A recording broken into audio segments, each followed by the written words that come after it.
So welcome, welcome, welcome.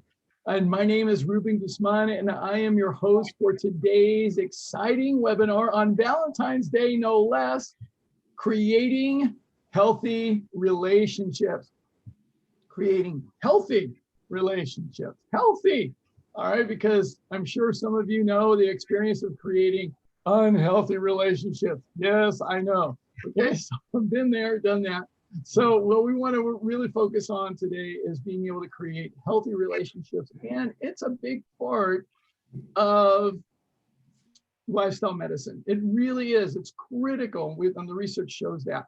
So thank you for being here. If you are new to being in a webinar or a seminar with me, please type in the chat window new. And especially if you're from outside of the Sacramento area, please type in where you're from. All right, so I know Mark is from New York. All right, so you've got to be able to share. Please share. All right, so if you're new to me in a webinar or a seminar, so welcome, Anne. All right, really great. Finally. So type that in. Love to recognize people from where you are. So go ahead and type that into the chat window. Now we'll use the chat window just for asking questions to me. Please do not go on to rants with other people. Not okay. All right, so we want to practice love and kindness and compassion during this seminar today. So let's do that. So just post questions. New from Norway. Norway, I love it. That's great, Peterson. Awesome, awesome, awesome, awesome. All right, really great. New from San Ramon. Yes, wonderful. Really great. All right, Peterson, I think you get the prize for the furthest distance today. That's so awesome. Really great. Okay, so anyway, we've got some exciting things to share. I've got some exciting things to share with you today. And I always like to start off with a story. So how my story around relationships got started. So for me, I was married for 14 years. I got married in 1982, and we were married for 14 years. Now, what happened along the way is that I started to realize this marriage has got some serious problems. And we went to counseling, went to workshops, went to all different kinds of things. I was happy to do all of that. And then I finally got a therapist, and my therapist said, Ruben, I think you need to read this book. This book is called Getting the Love You Want by Harville Hendrix. It's a classic. And when I read the first chapter, it was like, oh my God. Oh, are you kidding me? Yeah, we marry our parents is one of the first things that he talked about in the book. And I'm looking at my parents and I'm thinking, oh, this isn't good. This is not good, because you see, my parents, they're still married, but they have a marriage where they're either yelling at each other or they're not talking to each other. And I've never seen loving affection with my parents, because that's just the world that they have and that they grew up in. And so I realized that I was in a dysfunctional situation for myself. And it took me a long time, 14 years. And I finally said, okay, I can't do this anymore. And I finally left the marriage. And then I got into another relationship shortly thereafter. It didn't take very long. And so I was in that relationship for another 5 years. It was an upgrade, but still had issues. And then I got done with that and I realized, okay, I've got 4 boys out of 2 relationships, and the common denominator is me. Oh, that's humbling. So I realized that I was pretty smart when it came to biology and chemistry and physics and science and math and all this other good stuff. Great. So what? When it came to relationships, I realized that I knew nothing. Nothing. I didn't have it figured out. I clearly didn't have it figured out. And so I began a quest. It started in 1995. I started my quest to start learning about relationships. And I started doing workshops. going to seminars, getting coaching, reading books, reading books, reading books. I started to really study relationships in depth. And it's been quite an amazing journey. It really has been for me. And I've learned a lot. And what I want to do is share with you today what I've learned. Some of the highlights, some of the most significant things I've learned. I do not in any way, shape, or form claim to be an all-knowing expert at all, especially when it comes to relationships. I'm not. But I've learned a lot of things, and I've had some wonderful, wonderful teachers, and I've been able to really glean a lot of information. I'm one of these people, I love learning. And I love learning lots of great things that can help not only me, but everybody else that I come into contact with. And I love to share. So we've got all kinds of things that I want to share with you today, all kinds of things. So lots of things that we're going to talk about today. So let's share and talk about relationships and how to actually create healthy relationships. That's what we want to be able to do. So let me set us up to be able to go to my PowerPoint. And so I'm going to do a few things here. Just click here, click there, all kinds of things. Let's see. I click here and let's see from the beginning and slideshow, and then click here and click here and then click here and click here and click here, and hopefully, yes, we've got it all set up. All right. So we're going to talk about dancing in relationship. Yes, the dance of relationships. So creating healthy relationships. So my name, Ruben J. Guzman, NPH does not stand for the speed that I drive my car. All right. It stands for Masters in Public Health. And I got that degree from UCLA back in 1988. Loved my program. And when I got done, I had a very important decision to make. Do I not go back to UC Davis School of Medicine to complete my training to become a physician? I had spent 3 years at UC Davis School of Medicine studying to become a physician, and my independent research is what led me into the field of public health. So I did my master's in public health with the option to come back. And I realized at that point in 1988 that I was now passionate about promoting health, and I was no longer committed to treating disease.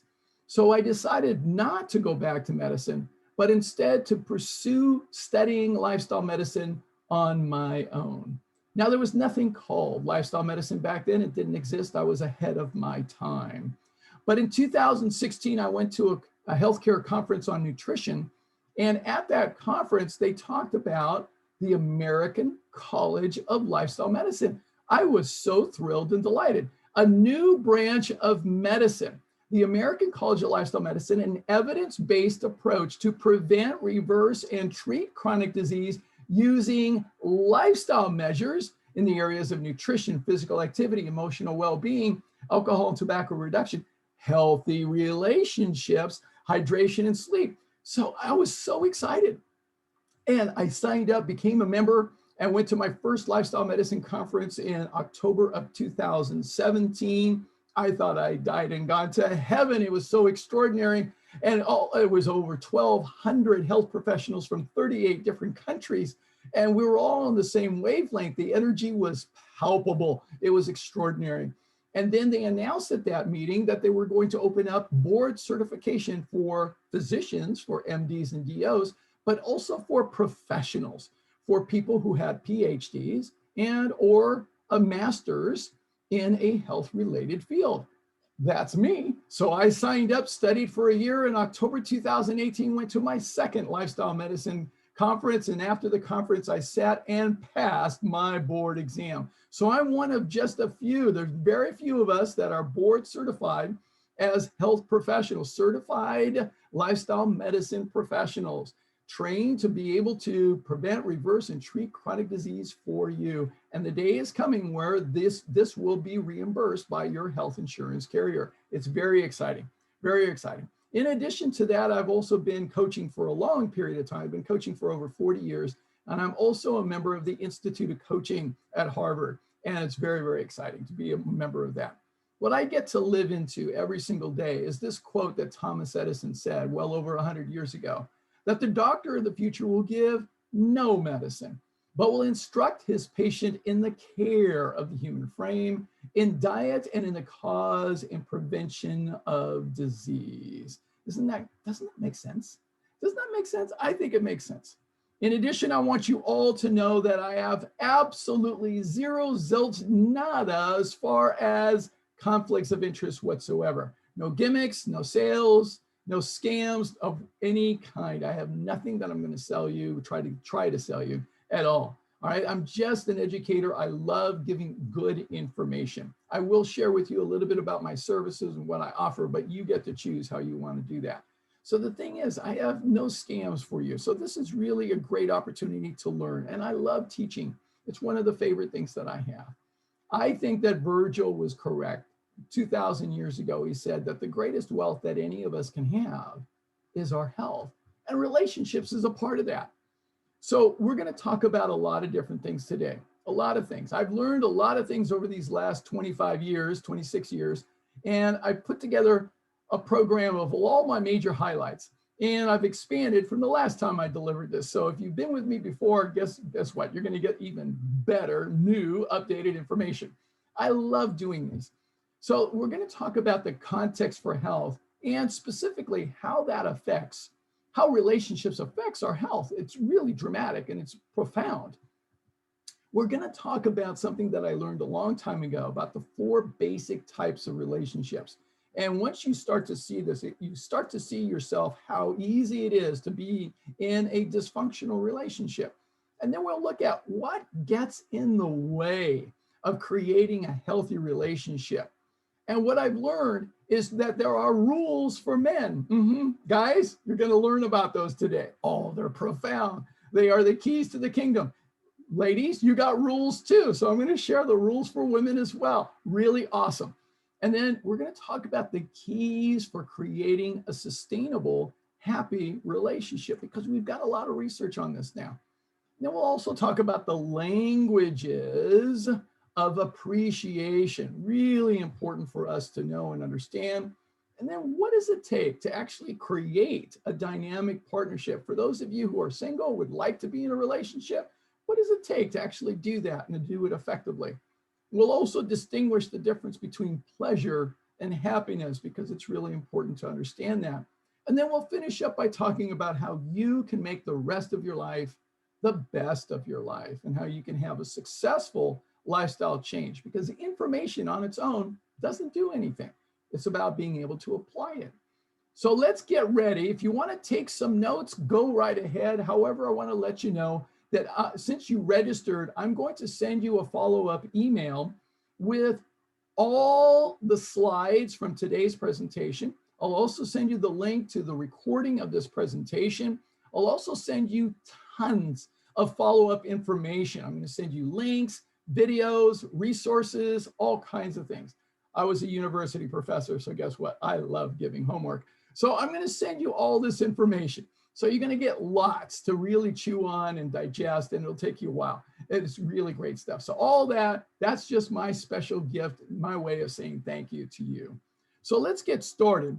Now, I want to let you know, I've got lots and lots and lots of teachers and coaches. I've been a coachable person all of my life. And one of my teachers has some words of wisdom to impart to you right now. I will invoke his spirit. You must unlearn what you have learned. So I'm hoping that you're willing to have an open mind, as Yoda suggests. So let's begin with some of the really interesting research. The longest study that we have on relationships started in 1938 out of Harvard University. It's been this long-term longitudinal study, and it's been 83 years going, still going strong. So the surprising finding is that our relationships and how happy we are in our relationships has a powerful influence on our health. No kidding. And tending to your relationships is a form of self-care too. It really is. So I'm going to send you the link to Dr. Waldinger's TED Talk that he has about relationships. And 1938, they started studying the sophomore class at Harvard University. Back then it was all men. And this is one distinguished member of that class. This was the captain of the swim team, John F. Kennedy, in 1938, who later became president of the United States. So let's begin by understanding the context, the framework for how we can actually create a healthy relationships. And it begins with this quote that my dear professor, Dr. Michael Kalitsky, said many years ago. And he said, remember this, that all of life is in one of two states at any given moment. Either it is surviving or it is thriving, and that's all there is. And when he said it like that, it pretty much shocked me. And I raised my hand, are you saying it's just one or the other? And he said, that's exactly what I said, Ruben. And I said, there's got to be a bell-shaped distribution curve to this, right? I've taken statistics. And he said, no, it's one or the other. And I raised my hand again. I said, I'm just not getting it. And then he said this, sit with it, Ruben, you'll figure it out. I hated when he did that to me, and he did it quite often. So I sat with it for 3 years before I could actually connect the dots. 3 years later, and I'm in my first year of medical school at UC Davis, and I'm taking a class in embryology, which is the study of the embryonic period of human development, which is from the moment of conception to the point where everything is there. Now we call it a fetus after that. So this embryonic period is pretty much correlates with the first trimester. Now, if you're a mother, you probably remember your first trimester. And if you're a father, you may remember her first trimester as well, because at 2 o'clock in the morning, she was asking you to go out to the store to get pickles and ice cream. So anyway, it's an incredible period of dynamic change. I mean, it's incredible. And early on in our development, we all look like this, a ball of cells, and you can't tell them apart. So this ball of cells gets bigger and bigger, and it finally gets to a point where it starts to fold inward, and it forms a tube of cells that we will later refer to as the neural tube. Now, the neural tube, interestingly enough, gives rise to the first organ system in the body to become distinguished and operational.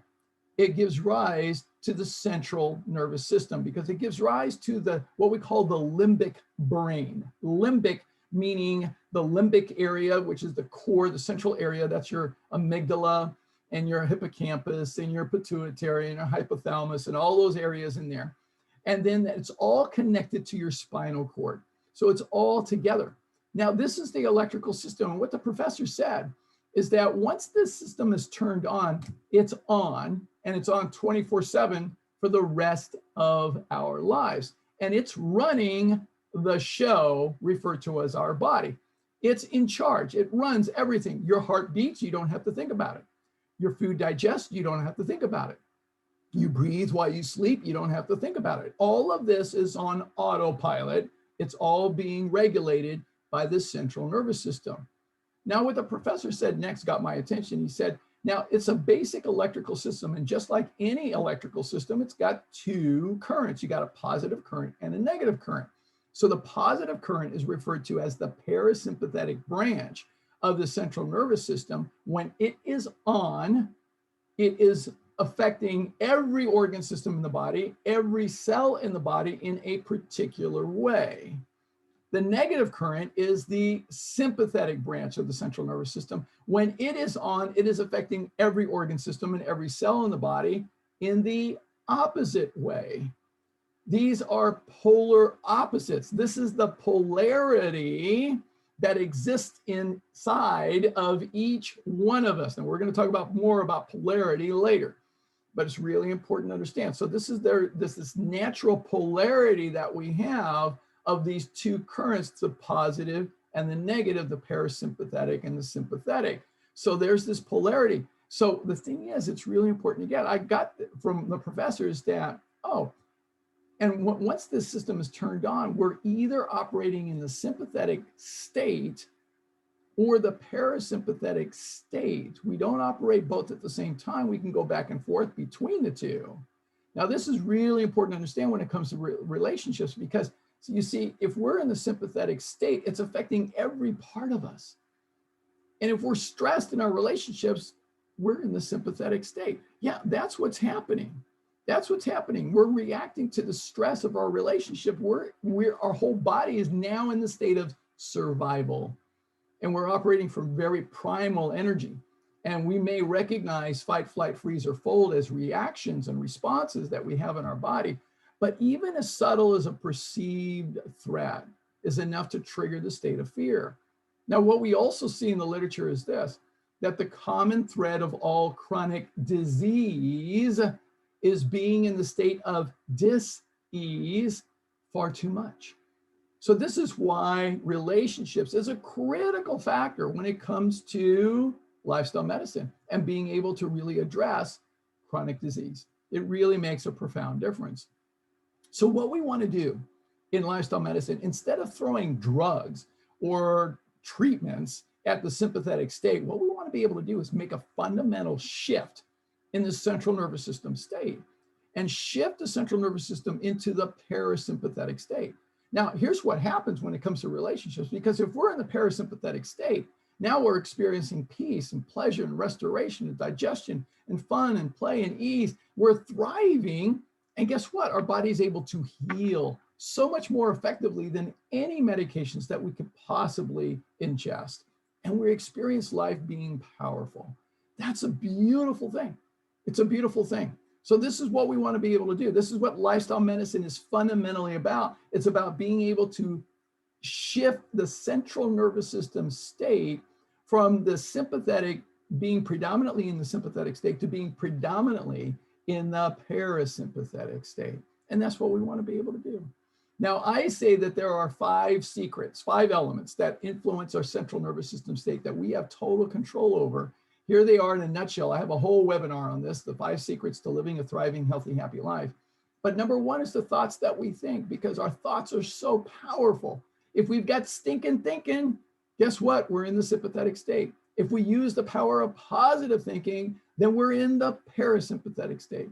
Our words that we speak also matter.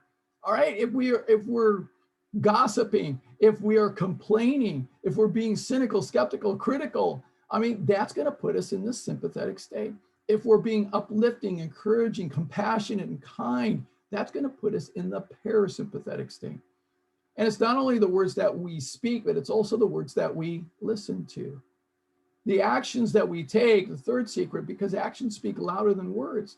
So if we say we're going to do something, even to ourselves, a promise to ourselves, and we don't follow through, that puts us in the sympathetic state immediately.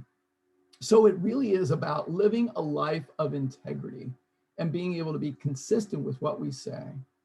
The 4th secret absolutely is the company we keep. Yes, we have more and more research on this now than ever before. In fact, there's a whole book called Connected. It's fabulous, because what we have realized that not only are we affected by the 5 people we most associate with, but we're affected by their friends and the friends of their friends. Like, it's incredible. It's incredible. Like, we don't even realize just how impacted we are in the quality of our life by the people we associate with and all of their friends and their friends beyond that. So it's rather significant. And then the 5th element that we have total control over is the food that we eat. And it turns out that, yes, some food substances can actually trigger us being in the sympathetic state, whereas other foods will help us be in the parasympathetic state. Check out some of my other webinars to find out more about them. But we're going to focus today on the company we keep and how we can actually have positive, healthy, thriving relationships. That's what we want to be able to do. And no kidding, this is all part of lifestyle medicine. So the major areas of lifestyle medicine, again, hydration, nutrition, physical activity, harmful substance reduction, sleep, emotional well-being, and today's focus, healthy relationships. So that's what we want to dive into. So now let's talk about relationships. And a very important question to start us off: how do we primarily learn about relationships? Now, this was a very important question that I started to learn a long time ago, especially when my therapist helped me to really read the Harville Hendricks book, Getting the Love You Want. And it's really important to understand this concept that 95% of our life is coming from the programs of how to live life that we get in the first 7 years of life. Now, most of us don't remember what happened in the first 7 years of life because our brain was operating on a different wavelength, which we call theta. And basically, when we're operating in theta, what we're doing is basically downloading. We're downloading all the information. We're downloading how to live life from primarily our parents and everything else that we experience in those first 7 years of life. It takes 7 years of life before our brain's able to actually shift into conscious thinking and rational thinking. So that first 7 years of life is absolutely pivotal in being able to learn about everything, including relationships. Well, for me, I mean, I learned a lot from my parents. That's what I did. And it wasn't very healthy, and we sometimes ask the question, are we running our lives with our conscious mind, or are we running our lives with the subconscious programs that we programmed in the first 7 years of our life? Well, science has revealed that only 5% of the day that are we operating our nervous system using the conscious mind's creative wishes and desires. 95% of the day, our life is coming straight out of the programs in our subconscious mind. Wow. Now, when I realized this, it really hit home for me because wow, when it came to relationships, what I've been doing is I've been attracting relationships that are consistent with what I saw, what I heard, what I experienced growing up in those first 7 years of life, namely my parents in particular. I learned a lot from them, and it wasn't very functional. It wasn't very healthy. So of course I had issues because that's what I got programmed with. Of course I did. I also got programmed with all kinds of ideas. And what we do, we get programmed with all kinds of ideas from what? Fairy tales, Walt Disney. I watch the Wide World of Disney every Sunday, all right, with my family. So, I mean, we learn all kinds of things about relationship. We learn ideas. We get imprinted about ideas about relationships, whether it's Cinderella or Snow White or Sleeping Beauty or even Shrek. We start to learn these fantasy ideas about relationships. And how do they always end? How do these always end? Oh, and they lived happily ever after. I mean, it always ends that way.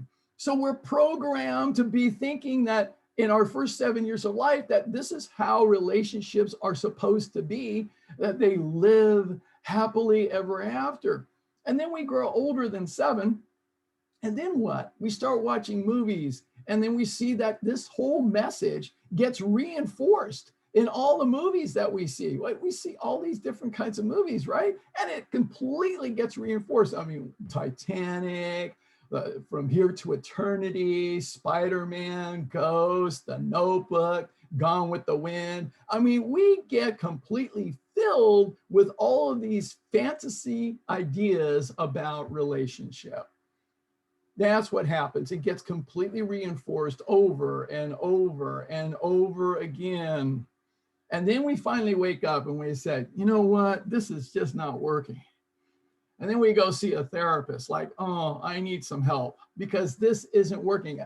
I'm not getting my fantasy world of relationship. So it may be something like this. All right, I'm over here on the left. Okay, you danced for a couple of hours in a party, and now you think he is the love of your life. Tell me more about it. Okay. Or it could be like this. So basically, you changed your whole self just to fit into his world. Yeah, how's that working for you? Okay. You went to live with 7 people you didn't know, and you got poisoned by food a stranger offered you. I'm simply impressed by your capacity of trusting people. I like this one too. The guy lied to you the entire time, and you're still going to marry him? Really? All right. It doesn't matter how many books he gave you. He's still your captor. Hmm. Oh, let's talk about consent while you are unconscious, shall we? Yes. Um, did you really let it go? We got to have a sense of humor about all of this because we're programmed as little children and we end up living relationships like little children. And it's really quite amazing, isn't it? I learned a long time ago about 4 major types of relationships. For us to really grow and understand relationships, there are 4 major types. So this is what I learned. So the first type of relationship is where, and I'm just going to refer to masculine and feminine from here on out. So don't get weirded out about gender or anything else like that. I'm not trying to do anything like that. So this is all inclusive language. So in this situation, we have the masculine here who completely takes care of himself. He is totally responsible for himself. And we have the feminine over here, and she takes complete care of herself. So she's fully responsible for herself. Now, the relationship between these 2 people is what we refer to as independent. They are independent of each other, all right? So they're independent. So there's no dependencies between the 2. So it's very important to understand that. Now, the next type of relationship is where what we see is that the masculine in this situation is completely responsible for himself, but the masculine is also taking complete care of the feminine here. So the feminine is completely dependent on the masculine here. Now, in some situations, this can be completely normal and completely healthy. In other situations, it can be rather dysfunctional. So what we refer to this type of relationship as is that the masculine in this situation is the provider, whereas the feminine here is what we call the dependent. Now, it's perfectly normal when we have a young child that is dependent on a parent. A parent provider is perfectly normal, and a child being a dependent is perfectly normal. But we don't want that situation to last forever. I have 4 boys, okay? So their ages are 34, 29, 22, and 20, all right? I do not want them dependent on me for the rest of their lives. No, that's not healthy. And we don't want relationships to be this way either. The thing about this is that when we get to be adults and we have this kind of relationship between each other, these dependencies can set up expectations, and they can set up all kinds of drama, and they can set up all kinds of dysfunction. So it can be a very unhealthy type of relationship. Now, the next type of relationship that I learned about is this one. So in this situation, what we have is the masculine is dependent on the feminine completely and not taking care of himself. And the feminine is completely dependent on the masculine, and she is not taking care of herself. Now, this is always a dysfunctional type of relationship that we refer to as codependency. Codependency never works. It's very dysfunctional because it sets up a complete world of expectations. I expect you to do this for me. I expect you to do that for me. I've got to do this for you. I got to do that for you. It's totally a world of dependencies and expectations, and it sets up a tremendous world of dysfunction. Doesn't work. Now, what does work? What does work? Now, what I learned is this, that what does work is this kind of relationship. Now, in this situation, what we have is the masculine is completely responsible for himself, and the feminine is completely responsible for herself. They take responsibility for themselves totally. However, they mutually agree to support each other, not create dependencies. All right, there's a difference between supporting each other and creating dependency. So they're not dependent on each other. They're independently self-sufficient and responsible. This type of relationship we refer to as conscious inter-support. This is what I refer to as a dynamic partnership. It's a partnership. Now, I've been in sports all of my life, and this is what happens when you have a really good team. A really good team, a coach is really responsible for creating this conscious inter-support where people are responsible for their roles and what they're supposed to be doing and performing on the team, and yet they support each other and they work together as a unit, as one cohesive unit. So this works in sports, and sports really has taught me a lot about life, and it's really important to understand this. So this is a good way to really understand what it takes to actually create a healthy relationship, is to be able to create this. But most of us don't learn how to do this. Now, if we look at the set of the 4 relationships and put them up against each other in progression, the most dysfunctional is at the bottom here, and that would be a codependent relationship. That's the most dysfunctional. A provider-dependent relationship can be effective to some degree, but it can also be dysfunctional, depends. Now, independent is they're not interacting with each other. So to really create conscious inter-support is the highest level of relationship. Now, here's the thing that's really important to understand. And one of the things that I've coached many people over the years is this. If you realize that you are or have been in either a provider-dependent relationship or a codependent relationship, do not think for a moment that you're going to be able to jump into creating a conscious inter-support, a healthy conscious inter-support relationship right away. And a lot of people make this mistake. They get out of a dysfunctional relationship and they jump into another relationship. I did that, all right? It doesn't work.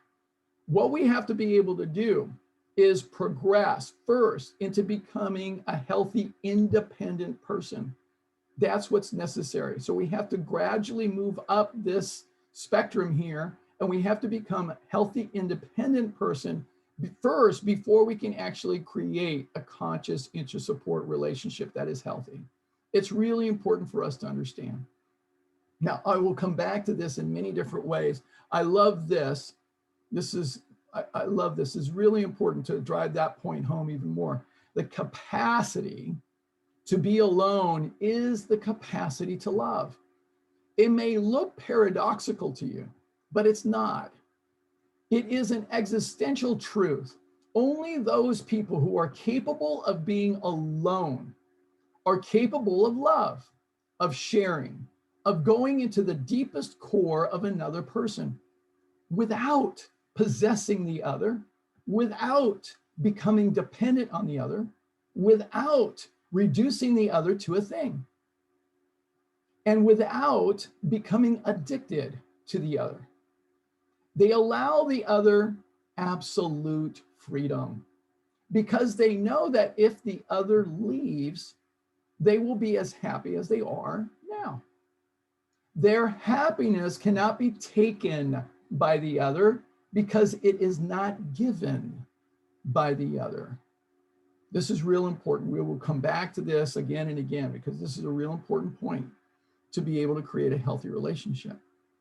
So if we really get grounded in this concept, then what I've learned along the way is this, that a healthy relationship is one where 2 happy, independent people agree to support their partner into becoming the best version of themselves. And it's a beautiful dance. And it's a beautiful dance.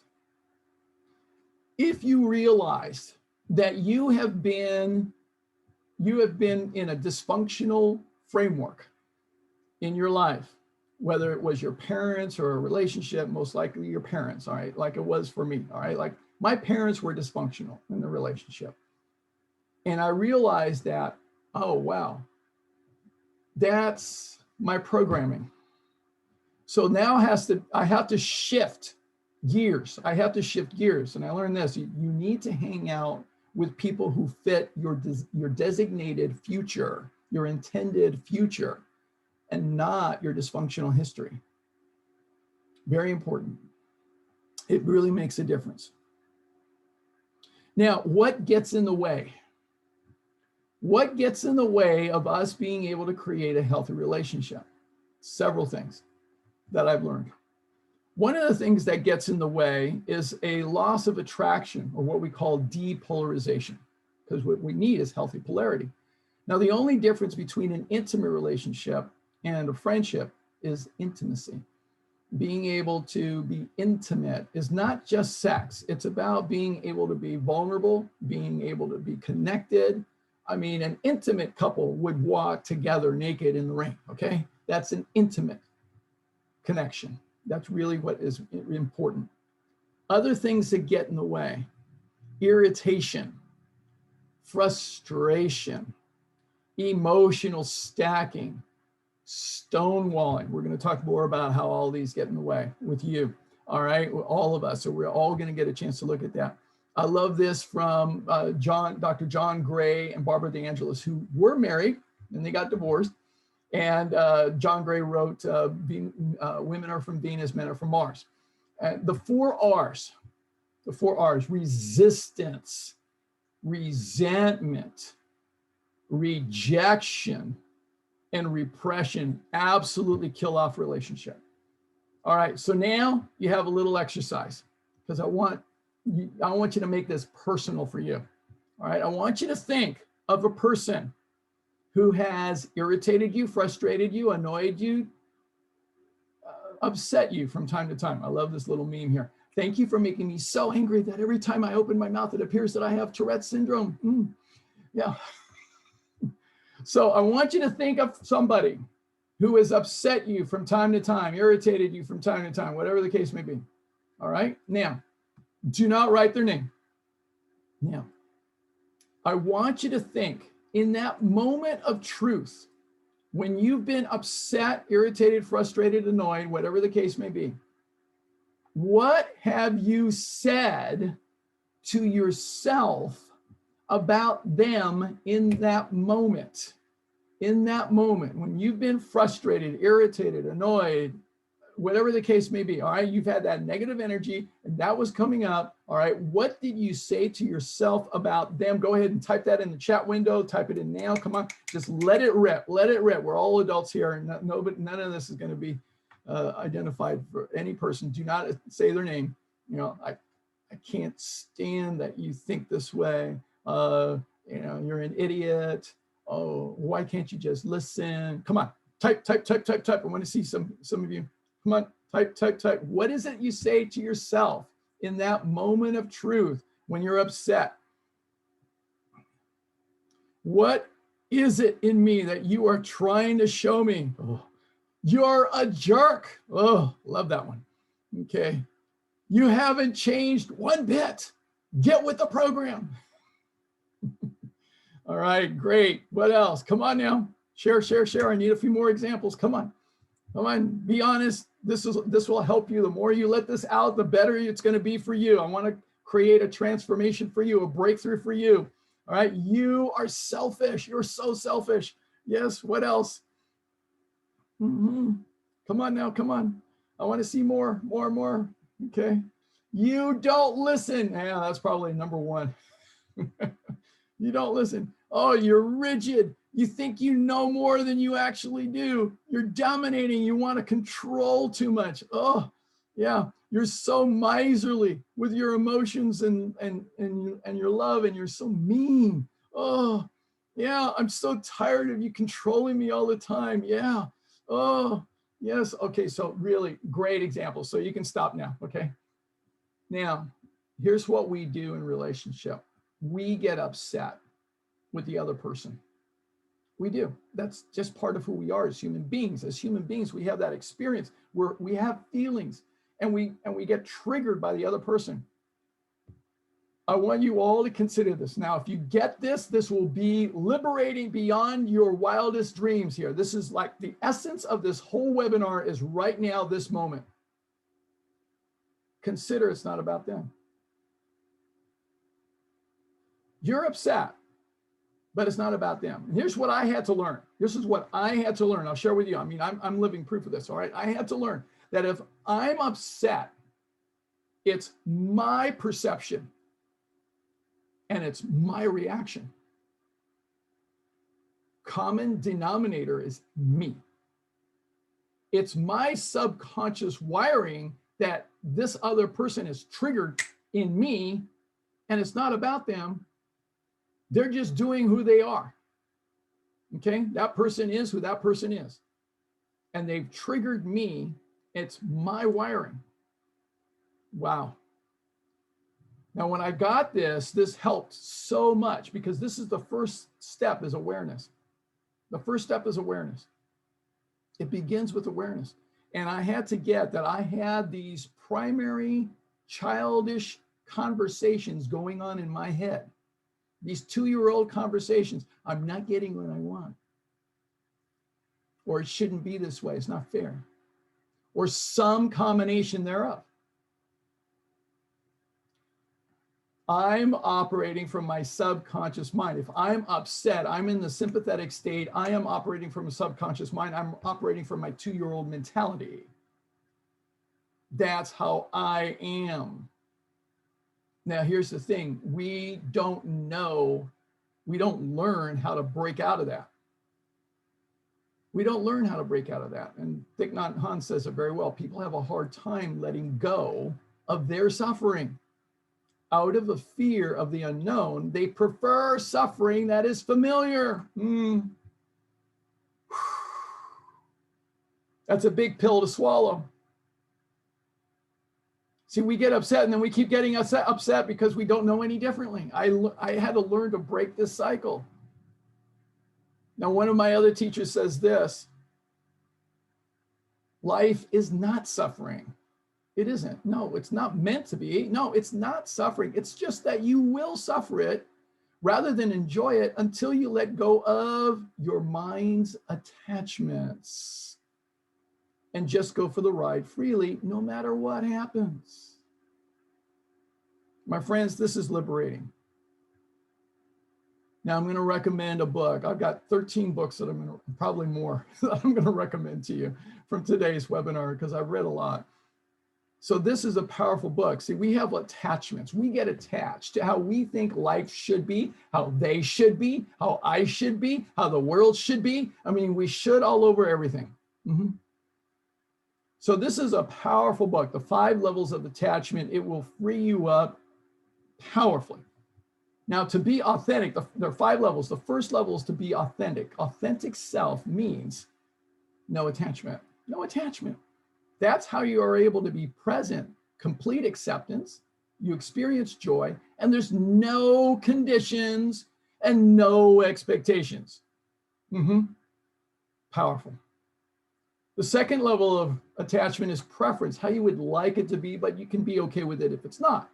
Right? It's mild attachment. Stronger level of attachment is identity, how you see yourself, a persona. Well, you know, I'm the man of the family, so I got to do this. So I'm the woman of the family, I got to do that. I'm the mother, or whatever. We have an identity. We put on an ego to it. And then the 4th level is internalization. Now what we do is we make it a condition, how it should be. So the operative word here is should, and it's a condition for our acceptance and acceptance of others. And so we impose our view. This is what you should do. This is what I should do. So we should. And then the 5th level is a rigid attachment, referred to as, in psychology, as fanaticism. Now, when we're fanatical, we're rigid. It's got to be this way, otherwise, off with your head. All right, so that's what happens. So our beliefs become more important than anything else. And we become very right. Righteous indignation sets in. So that's what happens to us.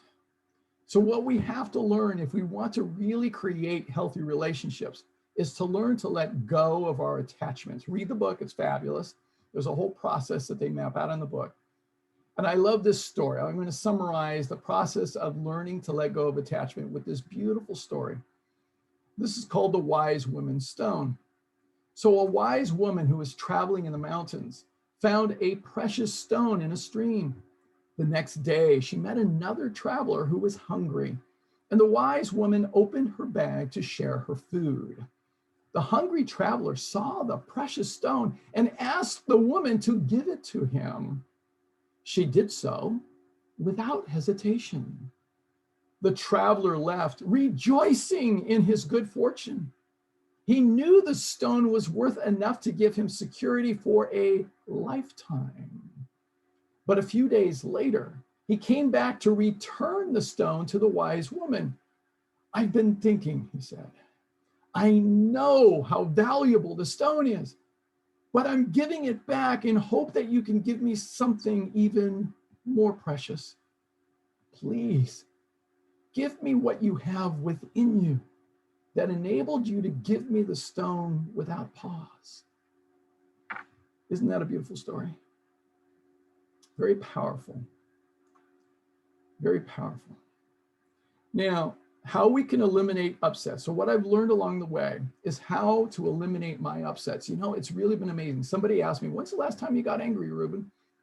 I have a hard time remembering because it's been such a long time, because I've been a student of this and I've been practicing this. So I want to share with you what I've learned. How many of you'd like to live life without any anger or any upsets ever again? How would that be, right? That would be amazing, right? So here's the process. Here's what I've learned. Number one, that when you start to get triggered, upset, irritated, frustrated, annoying, first recognize who's causing the upset. Oh, that would be me. It's my perception, my reaction. All right. Stop it. Stop the blame, shame, and guilt game. Stop it. Just stop it. I'm going to send you a video, a brilliant clip from this old TV show called Bob Newhart, where Bob Newhart plays a psychiatrist. Now, some of you remember Bob Newhart. You're in my age group. All right. So the thing is, Bob Newhart has this fabulous clip called Stop It. I'm going to send it to you. You are going to laugh. You're going to laugh. I mean, it's so great, but it's so spot on. Third step, let go of my attachment. Let go of my attachment. Let it go. Really, do I have to have this should? No. Must it be this way? No. That's just my attachment. And then fourth, take complete responsibility. Now, what I've learned to say to myself, I am completely responsible for my life. I'm not responsible for somebody else's life. I'm not responsible for anybody else's life. No, I'm responsible for my life. And that's powerful. One of the things I learned from Dr. Stephen Covey is the fifth habit of highly effective people. And this next step is to seek first to understand, then to be understood. All right. Don't try to get your point across first. That only leads to an argument and misery for everybody. It doesn't work. Seek first to understand. Ask questions. Be curious. Now, it may be important for you to communicate boundaries. Perfectly appropriate. And boundaries you can think of certainly simply as what's okay and what's not okay. Now, when you practice this, you'll be at peace, my friends. And when you're at peace, the world's one person closer to being peaceful as a whole. Be the world that you wish the world to be. Be the change you wish to see in the world, as Gandhi said. Now, when it comes to our boundaries, it's very easy for us to overstep our own boundaries, violate them. For instance, we could be spending time with people to the point of emotional exhaustion. It doesn't work. Or not speaking up about something that is important to us. We stuff it and repress it. That doesn't work either. Overgiving without asking to have our needs reciprocated back. Okay, so then we feel used and depleted. Doesn't work. Not making our opinions or emotions a priority. I mean, so we suppress ourselves, we become a martyr. You're more important than I am, and I'll suffer for you. That doesn't work. Not letting people know when we hit our emotional or physical limits. So we become exhausted and depleted totally. That doesn't work. So these are all ways in which we violate our own boundaries. And it's really important for us to be healthy and happy. We've got to be respectful of our boundaries. It really starts with that. Now, the number one reason for relationship breakdown, the number one reason is selfishness. Okay, selfishness. It's all about me. Okay, when people focus on themselves, it doesn't work when it comes to relationships. I love what Tony Robbins has to say about this. He says that some of the biggest challenges in relationships come from the fact that most people enter a relationship in order to get something. They're trying to find someone who's going to make them feel good. In reality, the only way a relationship will last is if you see a relationship as a place that you go to give and not a place that you go to take. This is gold. This is so powerful to get. So if we really understand this, as Don Miguel Ruiz talks about in his beautiful book, The Mastery of Love, we can be operating either from one of two places. This corresponds with the central nervous system. So we're either in the sympathetic, which is the track of fear, or the parasympathetic, which is the track of love. All right, we're either, it's all there is. They're all there is. So here we go, the track of love or the track of fear. We get to choose. Love has no obligation. There's no attachments, right? Whereas fear is full of obligation. Love has no expectation, whereas fear is full of expectation. Love is based on respect. Fear doesn't respect anything, including itself. Love is ruthless. It doesn't feel sorry for anyone, but it does have compassion. Fear is full of pity and feels sorry for everyone. Love is completely responsible, whereas fear avoids responsibility, but this does not mean that it's not responsible. Love is always kind. Fear is always unkind. Love is generous. Fear is selfish. It's only about me. Love is unconditional, whereas fear is full of conditions.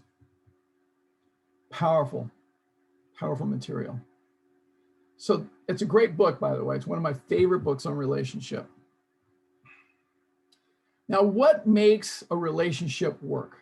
Okay, so a lot of people think, you know, I've been on dating sites in the past, you know, and so people want chemistry, chemistry, chemistry. All right, that's not necessarily what makes relationship work. So Tony Robbins talks about this in his seminars, and he talks about this. So what makes a relationship work is compatibility. What makes a relationship passionate is polarity. Now, of course, we want both, right? Of course. And no reason why not to have both, but we need to be able to look at both. So let's start by looking at polarity. All right. So I'd say we were going to talk about polarity. So what does polarity mean? Polarity means the divine energies that we have as masculine versus feminine. Okay. Neither is right or wrong, neither is good or bad. They are just different. They're different. And this is the polarity. It's just like our central nervous system, and we've got to have both in a relationship. So the masculine is predominantly left brain, logical, strong, forceful, aggressive, warrior, assertive, mind-centered, analytical, emotionally guarded, planning, and outer. Whereas the feminine is the opposite of that. So it's right brain, creative, soft, nurturing, loving, peaceful, passive, heart-centered, intuitive, emotional, free-flowing, and inner. Together, we have this beautiful dance of this polarity between the masculine and the feminine. And it's a beautiful thing. And this is what makes relationship passionate, is having this beautiful polarity. Now, what happens a lot in relationships is that sometimes we want the other partner to be more like us. That never goes well. It never goes well. So guys, I'm going to talk to you first, all right? The masculine, all right? So what kills off the feminine? Now, these are the keys of the kingdom if you start learning these next few slides here, all right? So what kills off the feminine? There are three things that predominantly kill off the feminine, okay? Is if your woman feels unseen. And if she's not understood and she feels unsafe, then you get this look from her, don't you? You know, guys, you know. Raise your hands, tell the truth. You know what I'm talking about, right? You've seen this look before. You know what it is. Yeah. So if she feels unseen, not understood, and feels unsafe, you got this look coming to you. All right. Now, I love what Dr. Virginia Satir says. I believe the greatest gift I can conceive of having from anyone is to be seen by them, heard by them, to be understood and touched by them.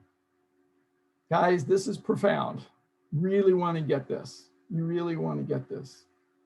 So what the feminine need most, and I love this movie Avatar, is so great when it comes to relationship. It really is. It's a great relationship movie. All right. So I want you to get this, guys. She needs to feel safe. And I'm going to emphasize feel. All right. She needs to feel seen. She needs to feel heard and to feel understood. Now, the masculine is usually not connected to feelings very much. You know, we're rational, logical, we're problem solvers, and we fix things. We don't think in the emotional world. We're on the rational, logical, left brain. So that's how we operate. So for us to really connect with the feminine, we need to connect with the right side of our brain and really connect with her feelings. This is profound, guys. All right, really profound. You get this? This is like keys of the kingdom. It really makes a difference. So the blueprint for the masculine, the evolved masculine, 3 major things. 1, respond to her rather than react to her. Respond choicefully. All right, be impeccable with your words. Choose your words wisely. Be true, be kind, and necessary with your words. All right, respond, not react. Think of yourself as being this dancer over here. All right, this is a powerful metaphor for the masculine and the feminine dynamic. It's a beautiful thing. All right, you don't react to her. No, you respond to her. Whatever she's going to do, whatever she does in the dance, you respond to her.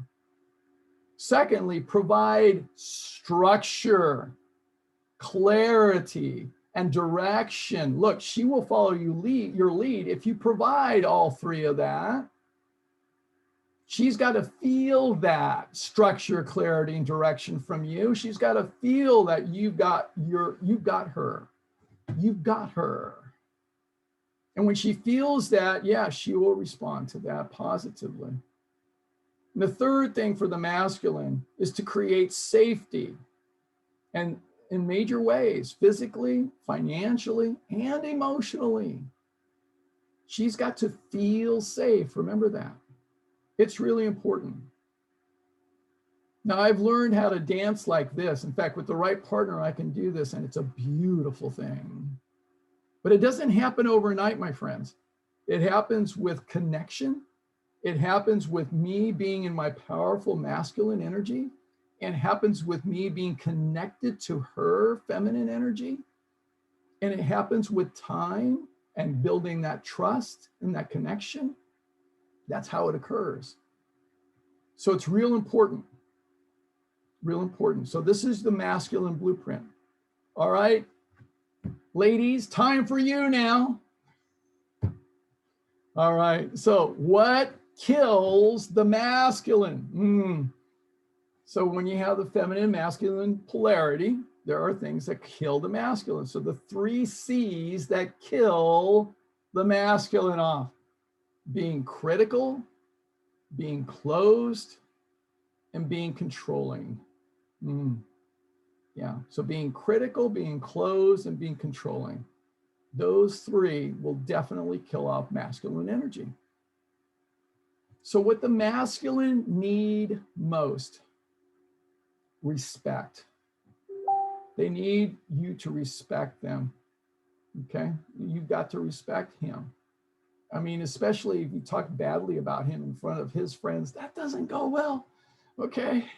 But to respect him and to trust him. He's working hard to please you and to take care of you and really be a good guy. Well, then you got to trust him and then be loyal to him, because that is really important. He's got to know that you're there for him And that really makes a difference. Very important. The feminine blueprint. The feminine blueprint. This is how you can be an incredible feminine, is to acknowledge everything he does. And never make him wrong. Okay? Never make him wrong. I mean, if you're dancing with him, you want to, I mean, if he does a move that you really like, let him know that. Let him know, I really like that move. It's very nice. And never make him wrong for making a mistake, because you know what? He's not perfect. He's not perfect. He's going to make mistakes. Don't make him wrong for it. Just smile and laugh, okay? It's going to happen. Be gracious. Be direct, but be tactful, all right? Be gracious, direct, and tactful. You're a queen. Come on now. You can act like a queen. Be gracious, direct, and tactful. And remember, he truly cannot read your mind, okay? He just will not be able to do that. So don't think that you're going to condition him to read your mind. It's not happening, all right? So you got to let go. So what we have here is a chance for us to really examine. Now, these slides are a little too wordy, but I just wanted to share them with you. You're going to see the slides.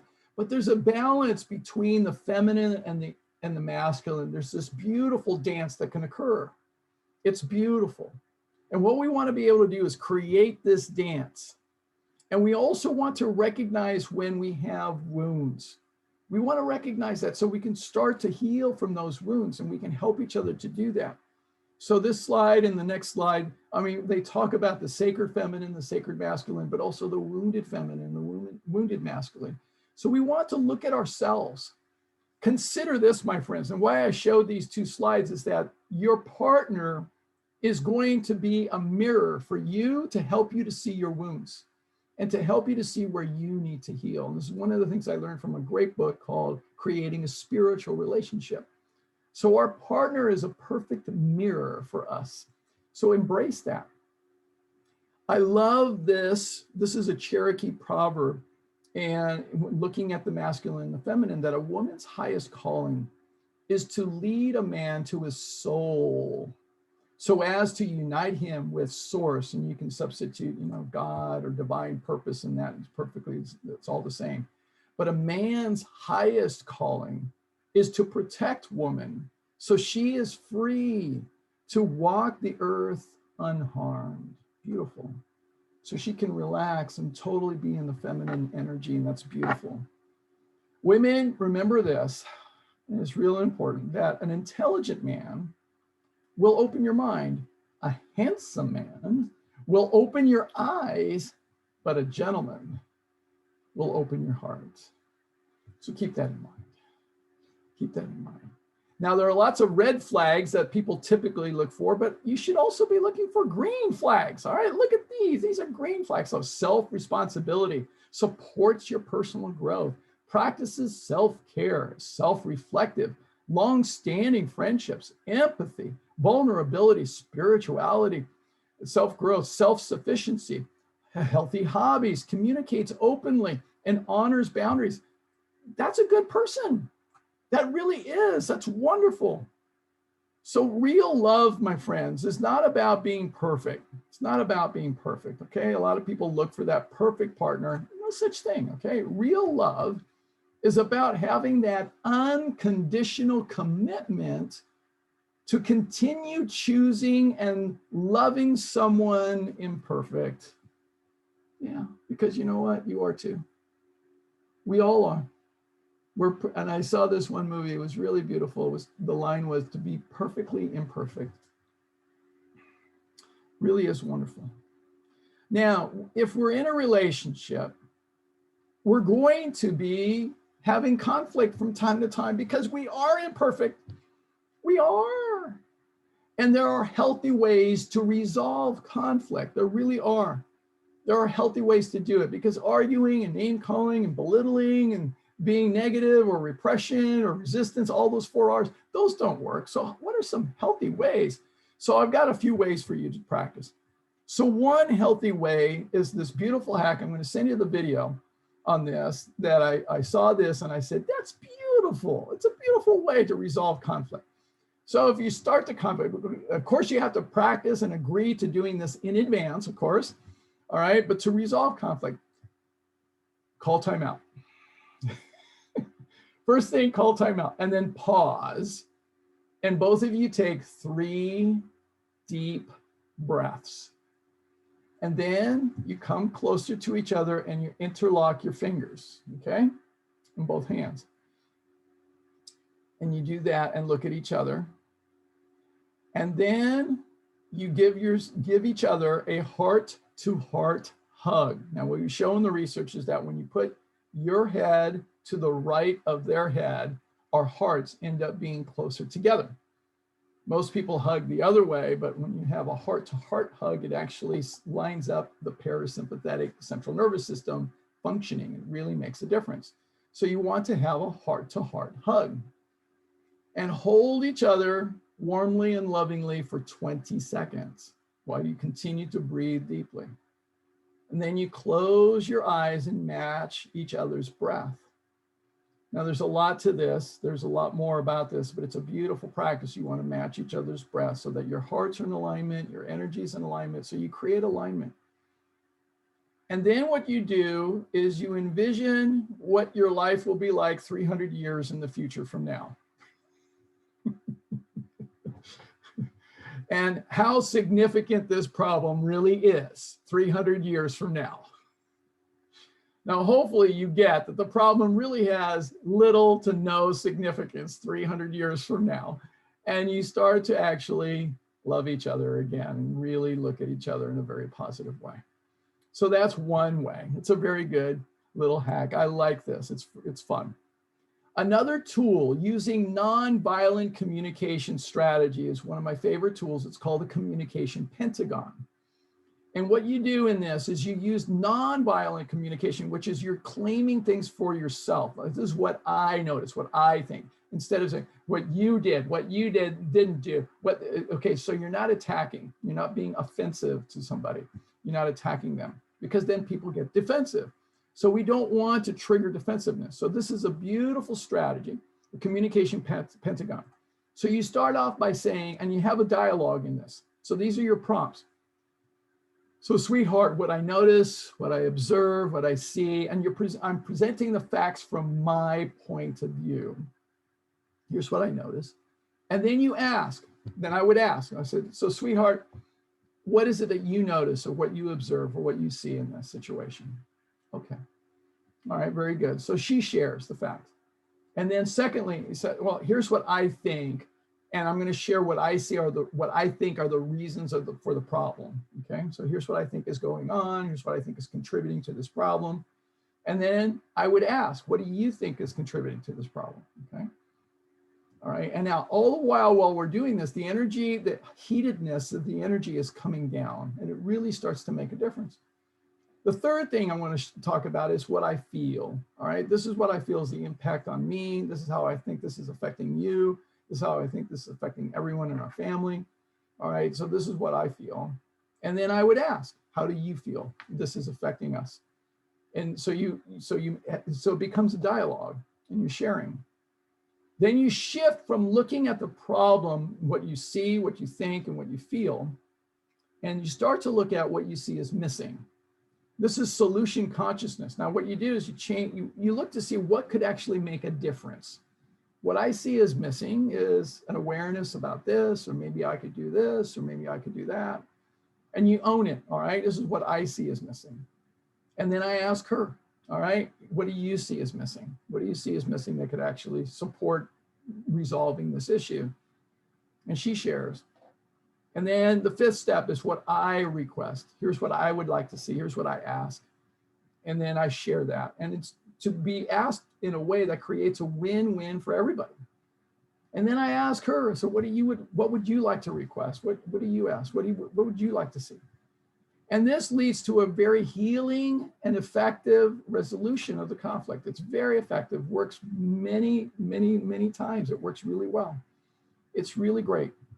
So this is using nonviolent communication strategy. It's very good. It's a very good tool. If you both learn this, practice it, because you want to be able to do it in the heat of the moment. So it's really important to practice it. Another beautiful practice for resolving conflicts, and I saw this in this movie called Ohana. It's really a great movie. And they actually practiced it in the movie, and that's called Ho'oponopono. So this is a Hawaiian practice, and it's a beautiful practice of making things right in relationship. It's beautiful. And it's using these 4 prompts. I'm sorry. And not just saying, I'm sorry for what I did. I'm sorry, I'm taking complete responsibility. And so these are prompts. I'm sorry for doing this to you. I'm sorry that I didn't do this. I'm sorry, whatever, I'm sorry. And then asking for forgiveness. Please forgive me. Please forgive me for this, and please forgive me for that. And both people go, and you go back and forth between the two of you. And then, thank you so much for this. Thank you so much for that. And then the other person says thank you as well. And then you finish off by saying, I love you. I completely adore you. I really want to be connected with you. I don't want to have this negative energy between us. I love you. And the other person says the same. And it's really important. And never forget to hug. Okay? Never forget to hug. All right? Hugs are so magical. They're so magical. Dr. Virginia Satir, again, she says, we need 4 hugs a day for survival. We need 8 hugs a day for maintenance, and we need 12 hugs a day for growth.